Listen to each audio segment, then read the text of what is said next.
বাবা মায়ের মৃত্যুর পর অনেকটা অনিশ্চয়তায় পড়েছেন পটুয়াখালীর বাউফল উপজেলার চাঁদকাঠি গ্রামের বুদ্ধি প্রতিবন্ধী ৩ ভাই রিপন, সাধন ও নিদু দাস।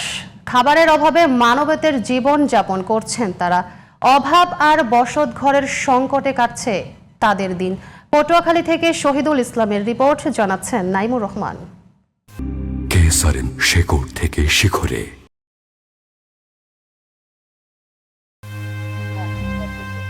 প্রতিদিন সকাল বিকাল ঠিক এভাবে বাবা ও মায়ের আত্মার শান্তি কামনায় প্রার্থনা করেন বুদ্ধি প্রতিবন্ধী ৩ ভাই রিপন, সাধন ও নিদু দাস।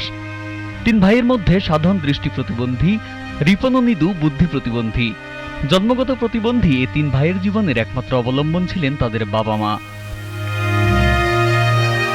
তাদের বাবা রতনচন্দ্র দাস গত বছরও মা সরস্বতী রানী এ বছরের ১৯ মে মারা যান।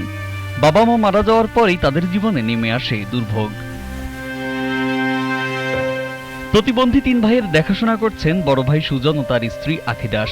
তবে দিনমজুর সুজনকে ৩ সন্তান সহ ৮ জনের খরচ চালাতে খেতে হচ্ছে হিমশিম।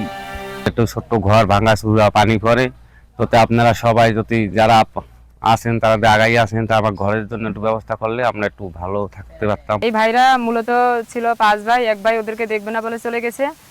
এখন আমার স্বামী আছে, সেও দিনমজুরি কাজ করে, আমি গার্মেন্টসে চাকরি করি। এদেরকে দেখার জন্য বা তাদেরকে হেল্প করার জন্য আমি যতটুকু পারছি এই পর্যন্ত করে আসছি। একটি ঘর নির্মাণ সহ আর্থিক সহায়তার প্রয়োজন বলে জানায় এলাকাবাসী। ওদের বাবা মা মারা গেছে, ওদের ওই বড় ভাই ভাই বউ ওদের সংসারে আছে, ওরা এখন দেখাশোনা করে।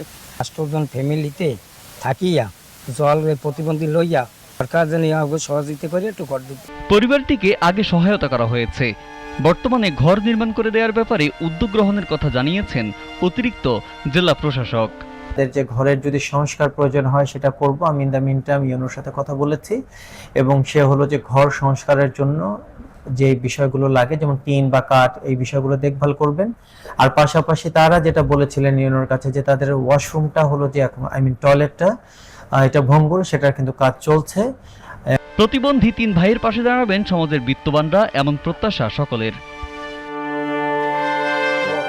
Naimur Rahman, GTV news.